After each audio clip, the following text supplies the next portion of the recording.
Sí se ve, doctora. Bueno, bueno, el tema de aspergiloma, ya como ustedes ya más o menos ya saben algo del tema, el aspergiloma pues abunda en el medio ambiente, es un hongo en el cual generalmente el diagnóstico hay en nuestro país porque se debe a la formación. Dicho hongo se va a formar dentro de la cavidad pulmonar porque está dentro de una cavidad pulmonar preexistente, es decir, que ha habido antecedente de dicho paciente que ha tenido una tuberculosis, ¿no? Es la formación de dicho hongo en una cavidad preexistente, que ese es el concepto que se da para el aspergiloma pulmonar, ¿no?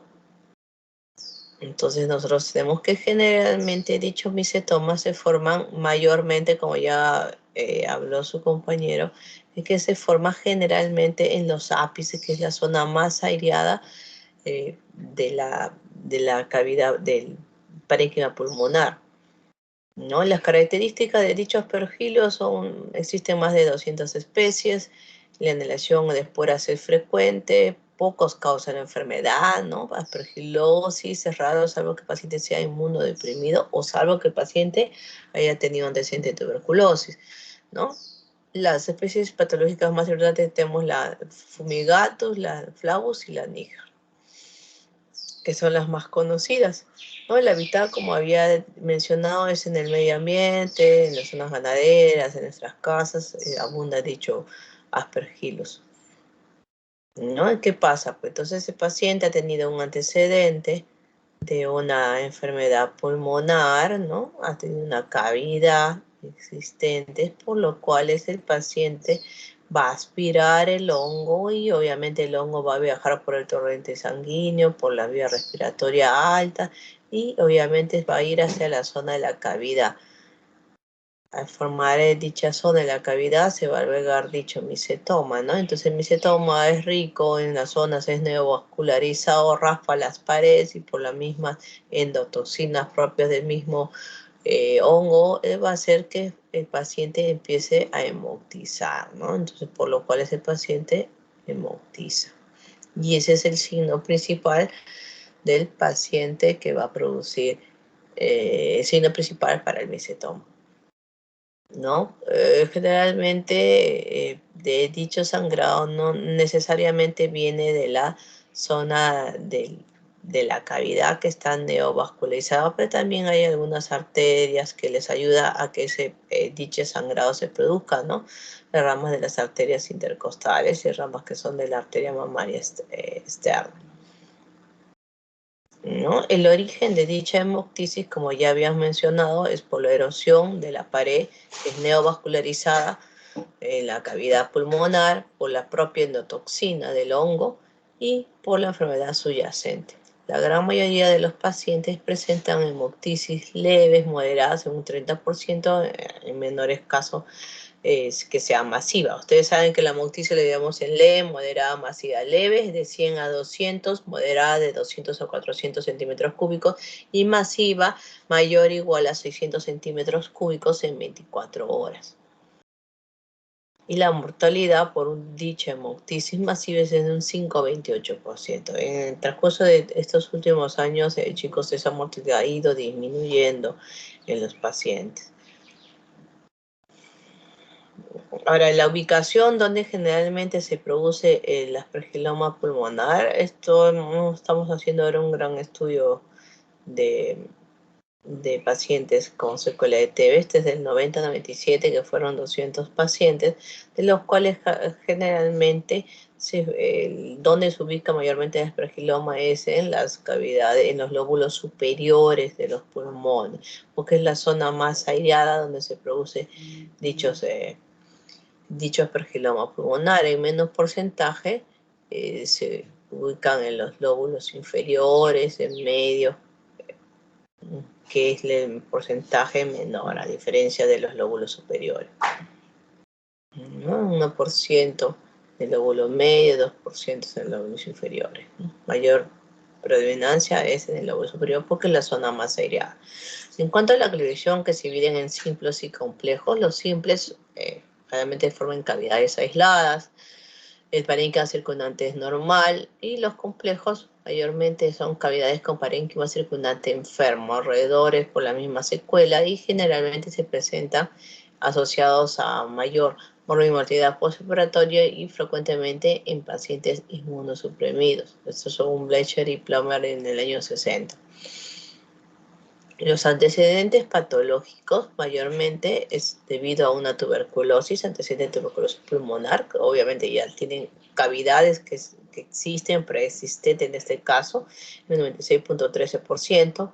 En una bronquitis también se puede albergar un micetoma, pero es menos porcentaje, un 2.21%. En un acceso pulmonar, que también es una cavidad intraparenquimal, también se puede albergar un micetoma en 1.10% y también en una etidosis, ¿no? Un paciente que haya sido operado de etidosis complicada, en el cual se hizo una quistectomía con capitonaje, pero dicho capitonaje se ha abierto nuevamente, entonces ya tenemos una cavidad también, una cavidad intraparenquimal, entonces también puede albergarse un micetoma. El porcentaje en cuanto a la relación edad y sexo, pues generalmente es mayormente en varones, en un 62% y en mujeres en un 38%, de los cuales las edades promedios entre los 20 y 39 años de edad, es el mayor porcentaje. La signología y sintomatología principalmente es la hemoptisis, un 8%, tos, anemia, expectoración, disnea, todo es deriva de la hemoptisis, ¿no? Si sangras mucho vas a tener anemia, va a bajar de peso y si hay mucha complicación porque se debe en relación a la secuela de TB, el paciente pues obviamente también a la par va a tener disnea, está más comprometido la parte del parénquima pulmonar, por ende va a tener dicha signología, ¿no? Y por ende ese paciente tiene mucho sangrado, se puede aspirar y va a tener pues también roncantes, ¿no? Esto va muy relacionado con los otros síntomas que proceden de la hemoptisis, ¿no? Palidez por la misma anemia y el sangrado que tiene el paciente.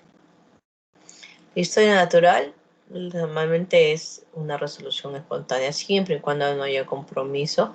La mayoría de dichos persiste, es por eso que una vez que es diagnosticado aspergiloma es operado dependiendo obviamente de las pruebas que tenga el paciente. Más del 50% originan hemoptisis, mayormente como les decía es leve a moderada y menor porcentaje es la hemoptisis masiva. Y el diagnóstico, chicos, a diferencia de quistidatídico, el diagnóstico es netamente tomográfico. Raramente se ve en una radiología, lo que vemos es el signo de Monod, ¿no? En una radiología a veces vemos una cavidad y podemos decir que puede haber un contenido, que puede haber un micetoma, ¿no? No es raro ver la imagen tradicional del signo de Monod en una radiología, mayormente se ve en una tomografía. En la radiología solamente podemos saber que hay cavernas, más no acertar el 100% que tengamos un micetoma. Eso lo vamos a ver con una tomografía. Ojo, pregunta de examen, chicos. El aspergiloma se diagnostica en una tomografía, no en una radiología. No se ve, no se observa mucho. Son cavidades, cavernas, una imagen redondeada por ahí, que es raro ver esas imágenes redondeadas, pero no podemos acertar como es en una tomografía.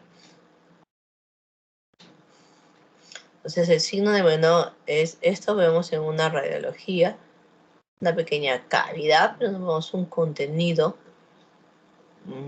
no es tan notorio, a diferencia, vean chicos, de eso es lo que creo que lo mostraron en su, cuando expusieron sus compañeros, es una cavidad con un contenido, con una bola de hongo. Este es el signo de Monod, a diferencia de una radiología, tenemos una cavidad, que es raro también chicos ver cavidades en una radiología grande y notoria, es mayormente probabilidades en una tomografía. Ve acá vemos un micetoma grande en esta zona de acá, del lóbulo superior izquierdo, ¿no? El diagnóstico microbiológico podemos detectar, pues, si hacemos una broncoscopía por el aspirado bronquial, podemos detectar el Aspergillus, ¿no? Sus cifras, o también podemos hacer cultivos de Aspergillus fumigatus, ¿no? Para va a detectar que realmente esos cultivos se demoran un mes, ¿no? Más de un mes. Entonces tenemos frente a dos pacientes, ¿no? Generalmente, como les había dicho, el aspergiloma es un diagnóstico y el tratamiento es quirúrgico totalmente, pero es una mayoría, es un tratamiento electivo, o sea, se programa al paciente para realizar dicha cirugía. Pero obviamente hay pacientes que están aptos para cirugía y pacientes que no están aptos para cirugía, ¿no? Y esto también depende de sus pruebas funcionales, su espirometría, que debe tener una capacidad vital forzada mayor del 50% y un volumen expiratorio forzado al primer minuto, que es el BF1, mayor o igual a 1000 centímetros cúbicos. Ese es el valor que nosotros debemos tener referencial para poder decir que el paciente es apto para cirugía.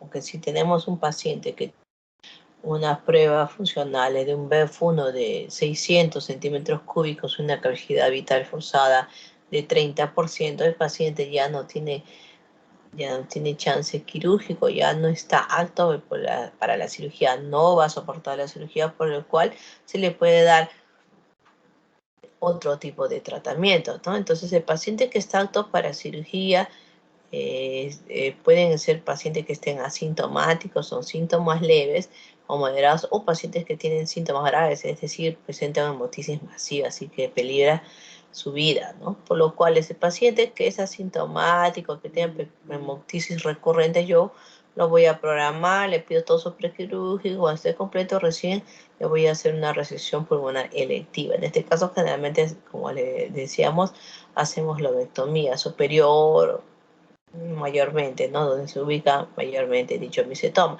Y pacientes que de repente me vienen por emergencia y que tienen hemoptisis masiva y que por nada del mundo se revierte, continúa a pesar que le doy medicamentos sintomáticos para que baje dicha hemoptisis, entonces yo ya tengo que operarlo de emergencia, ¿no? Últimamente, estos últimos más de 5 años, ya no se opera una resección de emergencia, ¿no? Cuando hay hemoptisis masiva, porque a veces peligra que algunos pueden tener, algunos no todos, una recurrencia de una TB activa y si lo operamos con una TB activa, entonces al abrir la cavidad, todo eso se va a reinfectar mucho más la cavidad y peligra también las complicaciones del paciente. Por eso es mejor en forma electiva, ¿no? Es raro operar de emergencia a pacientes que hemoptizan mayormente. También, como les decía, hay pacientes que no están a operación, es decir, que ya tienen pruebas funcionales disminuidas, como decíamos, que tenga 800 de BF1 y capacidad vital forzada 30%, por lo cual ya no tienen chance quirúrgico. Pero dentro de estos pacientes también tenemos pacientes que no presentan sintomatología, o sea, no hay hemoptisis o algo leve presentan, y pacientes que presentan constantemente hemoptisis masivas o peleas un muerto, o de repente tienen hemoptisis recurrentes que cada mes se hemoptizan pues 200, 400 centímetros cúbicos, todos los meses se hemoptizan, ¿no? Entonces hay dos criterios, ¿no? Pacientes que de repente no tienen chance quirúrgico, pero no presentan hemoptisis o leves, se les da tratamiento conservador. En este caso, nosotros damos itraconazol.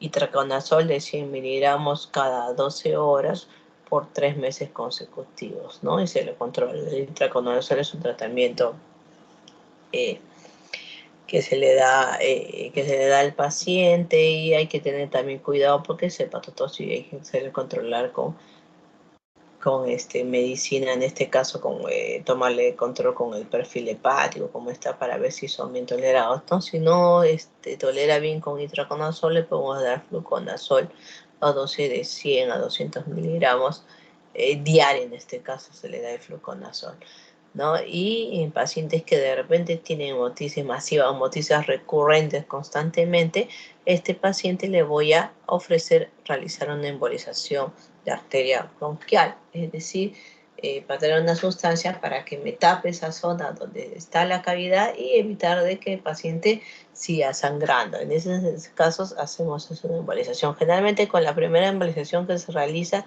el paciente ya para de hacer hemotisis, pero a veces a algunos que todavía siguen con residuos se le hace una segunda embolización.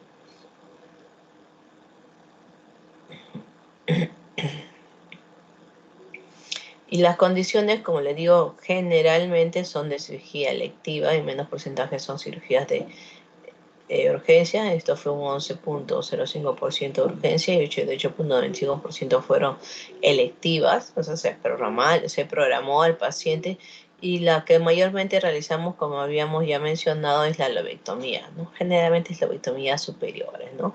Menos porcentaje de neumonectomías, lobectomías o cementectomías, bilobectomías, aspergilectomías, toracoplastia, plombaje, son los que menos realizamos. Mayormente a la cabeza es las lobectomías, en un 50%, es lo que mayormente demanda. Las cavidades pulmonares que nosotros tenemos, esa es la imagen, el quiste, en su interior, perdón, el aspergiloma que tenemos acá, ¿no? De dicho parénquima pulmonar que se ha reseccionado, ¿no? En su contenido. Generalmente el mesentoma tiene un aspecto de como si fuera el hígado, el paté, ¿ya? ¿No? Un paté de hígado, ¿no? Hígado de pollo, en este caso.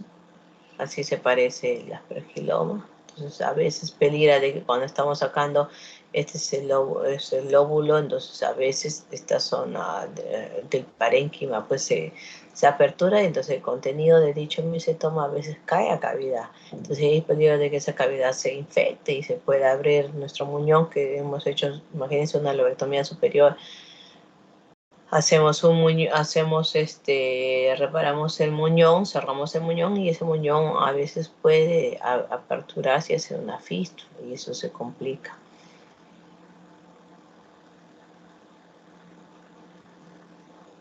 Entonces las complicaciones que generalmente pueden haber en una cirugía, puede haber infecciones de vía operatoria, un edema pleural en su 8%, cavidad pleural residual, fístula broncopleural un 10%, fuga de aire prolongado un 6%. 7%, perdón, de licencia de herida 6%, broncoaspirina un 6%, una hemorragia postoperatoria en caso no decimos una buena hemostasia un 5%, insuficiencia respiratoria un 5% mayor, y atelectasia es porque de repente no se le puso buena analgesia en un 4% con una insuficiencia renal cuando ya se produce por una complicación, ¿no? Complicaciones de heridas del sangrado que puede haber en el paciente. Generalmente los aspergilomas, chicos, son muy sangrantes. Hay pérdida sanguínea considerable, ¿no? Generalmente nosotros cuando operamos dichos aspergilomos a veces lo mínimo que si es una cirugía fácil, entre comillas, el sangrado mínimo de 100, 200 centímetros cúbicos, pero si es una cirugía que está recontra pegado todo, entonces a veces se sangran 1 o 2 litros que se está reponiendo de sangre. Entonces a veces por las complicaciones pueden llegar, si no está bien compensado por el anestesiólogo, a veces llegan a ser insuficiencia renal. Se tiene que compensar obviamente con sangre, ¿no? La pérdida que generas tienes que reponerla nuevamente. Eso se hace intraoperatoriamente, ¿no? En estos 200 casos que tuvimos, 90-97 tuvieron 4 pacientes que fallecieron. De los 4 pacientes que fallecieron, que es un 2%, 2 fueron por insuficiencia respiratoria, o sea, aspiraron, ¿no? Que llevó consigo a esto. No, uno netamente es un aspirado bronconeumónico y uno por hipovolemia, es decir, que nunca paró de sangrar, ¿no? Sangrado extenso por el cual el paciente fallece. Entonces nosotros tenemos un cuadro, como les decía, nosotros en nuestro Perú actualmente seguimos con las tasas de, obviamente, de tuberculosis que sigue en aumento, ¿no? Nosotros vamos a ver que estos pacientes, pues, nosotros en estos, por ejemplo, del 90 al 97 tenemos 200 pacientes en solo 7 años, ¿no? Y los comparativos con otros casos, Inglaterra, que es de 56 al 80, que son escasamente, acá son escasamente 24 años, 85 pacientes, Ajá, en Japón, bueno, 85 al 94, que fueron 9 años, fue en 141, pero nosotros en solamente 7 años tuvimos 200 pacientes, ¿no? Es por eso que, por ser, pues, obviamente, el país que tiene mayor cantidad de tuberculosis, pues, opera muchos más y ese paciente mayor estudiado a diferencia de otros pacientes, ¿no? Eso es lo que ocurre en nuestro país. ¿Alguna pregunta, chicos? Netamente, como vuelvo a repetir, todos los pacientes que se diagnostican de mesotoma se tienen que operar siempre y cuando tengan buenas funciones pulmonares. Si no tiene buenas funciones de repente, o de repente el paciente va a decir, no, doctora, no soplé bien, bueno, se le puede hacer una prueba de caminata o una prueba de difusión de CO2 para ver que el paciente tenga buena funcionalidad y que el paciente pueda tolerar la cirugía. Si es que no tiene buenas pruebas, pues se le da otro tipo de tratamiento. En este caso de mesotoma, si es que sangrase, se le va a realizar una embolización y con eso va a parar el sangrado. Si ustedes ven el caso que presentaron del paciente allá en Cuba, el paciente llegó a fallecer, ¿no? Falleció la paciente, no se llegó a realizar, ¿no? Inclusive no le dieron tratamiento, ¿no? Quizás porque también ya era cirrótica. No dieron la opción porque al menos en este paciente no tenía hemoptisis, creo, doctor, que no refirió de hemoptisis, ¿no? Solamente todos con expectoración motoica, ¿no? Entonces a veces ahí el tratamiento es más conservador, ¿no? Y no tiene hemoptisis, muy a pesar que se le haya encontrado ya el mesotoma, porque tenía diagnóstico de mesotoma por tomografía, pero el paciente no sangraba y aparte por el problema de la cirrosis que tenía, pues se debió ser conservador, ¿no? Pues si el paciente no hubiera tenido su cirrosis que está avanzada, de repente estaba en Child-Pugh 4 o 5 que está estaría avanzado, o de repente también el criterio de repente era hepatorrenal ya la paciente por la cirrosis, quizás no tomaron la decisión de operarla, porque si no hubiera sido paciente cirrótico, el paciente iba para una cirugía de lobectomía superior, creo que está en el lado derecho, me parece. ¿No? Se debía haber realizado una lobectomía superior derecha, ¿no? Pero por esos antecedentes de la paciente que era cirrótica, descompensada, pues no se pudo realizar dicho tratamiento, ¿no? Es más, ni le dieron tratamiento conservador con la medicación, por lo que también era pues paciente cirrótica, no se puede dar cualquier otra medicación. ¿Alguna pregunta, chicos?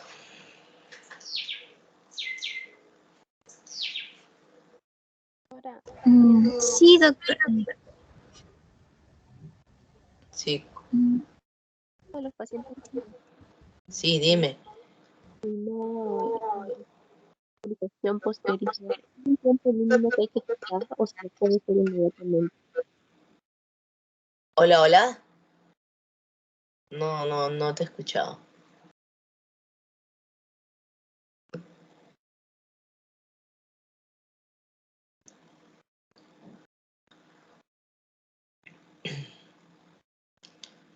Preguntas, chicos. Parece que el audio de mi compañera está fallando, doctora. ¿Alguna duda, ¿Me chicos? puedes ¿Sí? Ahora sí, escuchar? Sí. ahora sí sí. Ya, gracias. Ya, mi pregunta era con respecto a la embolización que se le hace a los pacientes que con hemoptisis y si requieren una segunda embolización, en el caso que lo requieran, ¿hay un tiempo mínimo que esperar o se le puede hacer inmediatamente lo requieran? No, inmediatamente se puede realizar la cirugía, no hay problema en ese aspecto. Gracias, doctor. ¿Alguna otra pregunta, chicos?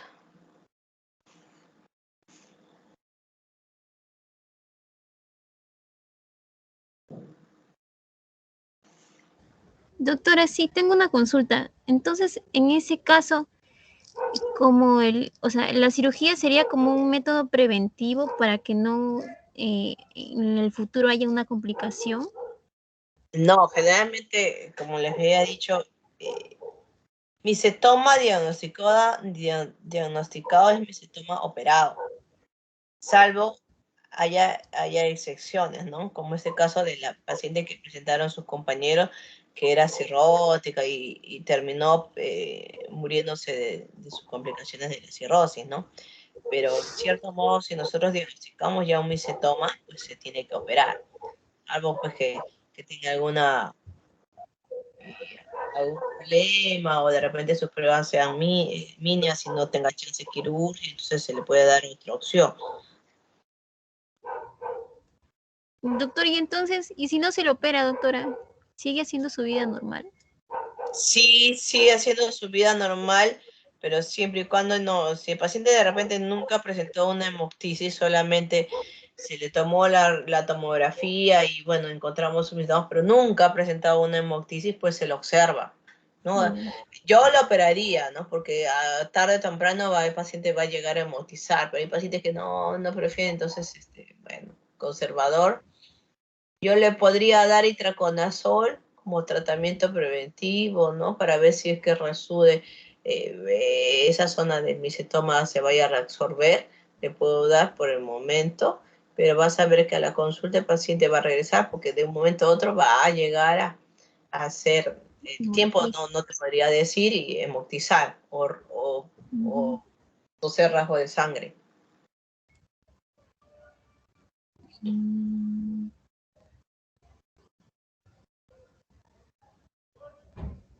Ya, doctora, o sea que el hecho de que sea el tratamiento quirúrgico es porque el paciente vuelva con hemoptisis, algo así. Sí, lo que pasa es que generalmente Evitar la el hemoptisis. paciente llega a la consulta así como el quiste, el paciente llega a la consulta por la hemoptisis o porque tosió y botó sangre, solo por eso llega a la consulta. Si no, de repente así como ustedes saben que el quiste digestídico también el diagnóstico es accidental, a veces ni se dan cuenta que tienen un quiste, es lo mismo con el micetoma, ¿no? Obviamente el paciente sabe que tuvo alguna vez tuberculosis, pero no quiere decir que todos los pacientes que tengan tuberculosis van a ser micetoma, salvo que quede una cavidad, porque hay pacientes que pueden tener tuberculosis, hicieron un esquema tranquilo y no quedaron ni una cavidad, o sea, ninguna caverna, y cerró bonito, todo bien, tuvo una TB obviamente simple, que no fue muy aparatosa, recibió su tratamiento y ahí quedó. Pero hay otros pacientes que obviamente hacen complicaciones mucho mayores, ¿no? O está muy extenso dicha tuberculosis, entonces quedan un poco de caverna. Y esa caverna, si es que tiene una caverna, puede o no, un 50-50, se puede pues aspirar como el micetoma abunda en el medio ambiente, pues pueden aspirar y llegar a la par formar un micetoma. Pero ese micetoma puede, entre comillas, estar inactivo y no presentar ninguna síntoma o signología. Si no lo presenta, el paciente nunca en su vida va a ir al médico, solamente se va a acercar cuando presente sangrado. Y si presenta sangrado y le tomas una tomografía y la tomografía pues sale compatible con un micetoma o un signo de mano, entonces se le va a explicar al paciente que se tiene que operar. Caso contigo, si de repente el paciente, no, pero solamente es sangrado, unos rasguitos, te va a decir, bueno, si no quiere operarse, se le puede dar itraconazol por el momento, pero va a ser un momento que este paciente a la larga, no sé el tiempo, va a hacer una hemoptisis masiva o moderada. Entonces ahí ya se va a asustar más y va a venir a operarse. Tiene que operar. Porque muchas veces, imagínate que sangre en demasía, y a veces tú sabes que las hemoptisis masivas, si te aspiras, a veces de eso te mueres. No te mueres de la cirugía, sino de que te aspiraste. El paciente también se puede morir. Sí, doctora. Ahora sí me quedó claro, doctora. Gracias. Doctora, usted dijo que no sería, por ejemplo, cirugía de emergencia si estuviera con hemoptisis severa o algo así, ¿no? Entonces, ¿cómo se abordaría ello? ¿Se esperaría que le pase? ¿Cómo lo aborda para después de hacer cirugía o cómo Si es sería? una hemoptisis masiva y no revierte nosotros utilizamos pues ácido tranexámico, codeína, para evitar que siga sangrando. ¿no? Y después trata de prepararlo lo antes posible para prepararlo de 1 a 2 días, ¿no? Pero sí, a pesar de que nosotros le damos todos esos medicamentos, inclusive le hacemos fibrobroncoscopía, y por fibrobroncoscopía detectamos dónde está el sangrado y ahí instilamos adrenalina para evitar que siga sangrando, que es otra opción, para después obviamente programarlo tranquilamente al paciente. Si a pesar de eso sigue el paciente sangrando, pues yo lo opero. El abordaje es el mismo, o sea, su toracotomía se termina en la lobotomía, pero hay que hablar con el paciente de que lógicamente ese paciente entra en un estado de que inclusive operando el paciente pueda seguir sangrando interiormente, ¿no? ¿Y qué va a pasar? La cirugía va a ser más tediosa porque inclusive si está mal entubado el paciente se puede aspirar del otro lado que está sano. Entonces imagínate, hagamos una lobectomía del lado derecho y que se aspire todo el pulmón del lado izquierdo, ¿con qué va a respirar? Entonces el paciente sale delicado, pues sale de repente con ventilador porque no va a poder salir solo.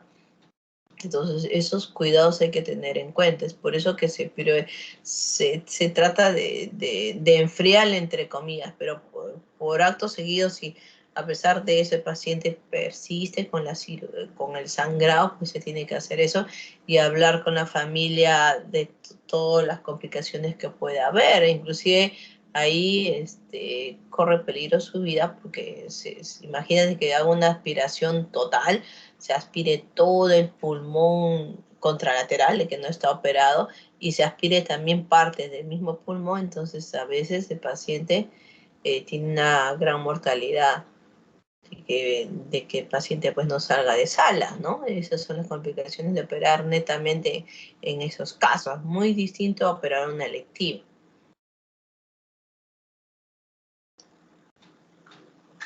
Gracias, doctora.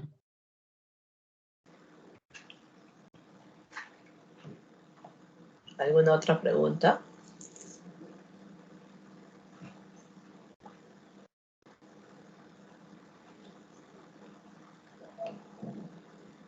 Doctora, ¿y cómo es la recuperación postoperatoria de estos pacientes? Más o menos cuánto tiempo se encuentran hospitalizados. ¿Qué? ¿La postoperatoria qué? No te escuché bien. A mi pregunta era con respecto a cómo es su recuperación postoperatoria en estos pacientes con esta intervención. El paciente cuando se realiza una lobectomía, generalmente, si no hay ninguna complicación, no hacen fiebre, atelectasia, pues el paciente a los 6 días ya está dado de alta, ¿no? O sea, si no hay fiebre, porque generalmente el paciente sale con 2 drenes, ya le voy a explicar con la hidatidosis, que es casi parecido. Salen con 2 drenes, un dren en la parte superior que me drena todo el aire y un dren en la parte basal, ¿no? O sea, que está reposando sobre el diafragma que me drena todo el líquido, ¿no? Entonces esos drenes generalmente salen entre el primer y segundo día, siempre y cuando no haya alguna complicación. Entonces, si esto es una cirugía limpia, arreglada, que no había ningún problema, pues al quinto o sexto día el paciente se va de alta, sin ninguna complicación. Acto seguido hay otros pacientes que de repente se nos complicó un poco la cirugía, como a veces son secuelas que está todo pegado, adherido, y las cirugías en aspergiloma a veces son larguitas, ¿no? La más facilita es 3 a 4 horas. Y las feas, que está todo pegado, eso pueden ser hasta un promedio de 12 horas, chicos. Entonces, 12 horas, más el sangrado que hay, a veces algunos pacientes, pueden pasar a UCI. Entonces, ahí esa es una demora porque obviamente están politransfundidos, están en máquina, ¿no? Es decir, en ventilador mecánico, entonces demoran a veces salir de máquina. Generalmente tratamos de que salga lo más antes posible, 2 o 3 días máximo en ventilador mecánico hasta que ya pueda extubarse fácilmente al paciente. Entonces eso me complica la cirugía. De repente por ahí se puede infectar uno de los drenes y me puede hacer un empiema, ¿no?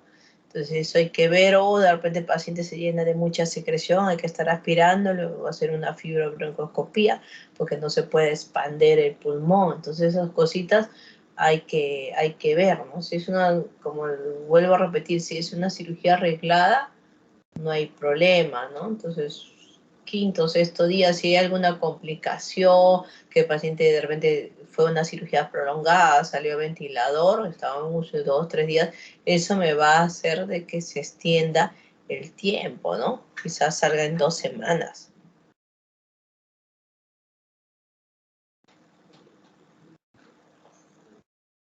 ¿Sale con algún tratamiento farmacológico, doctora?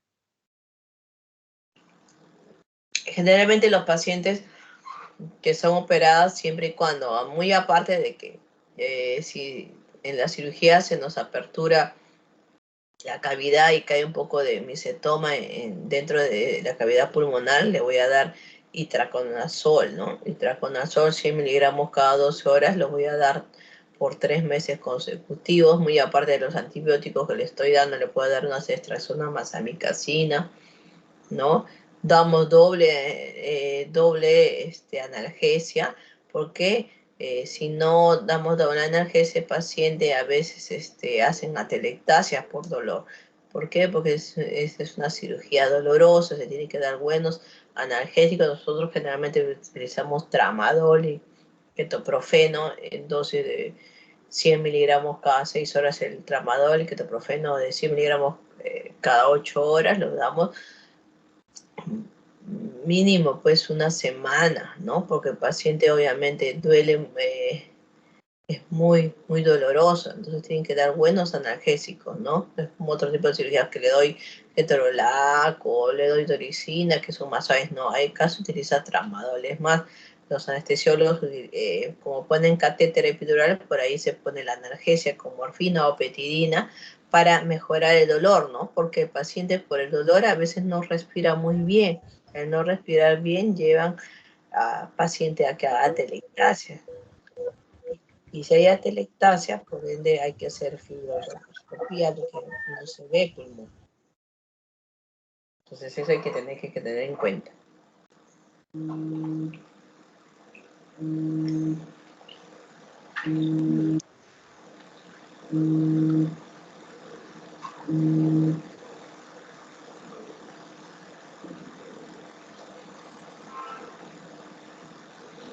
¿Alguna otra pregunta?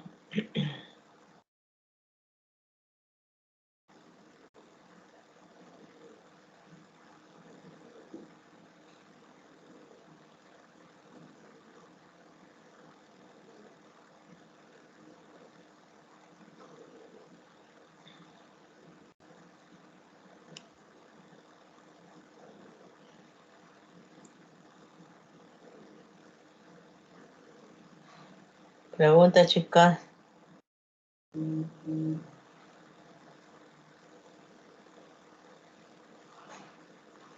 No, doctora.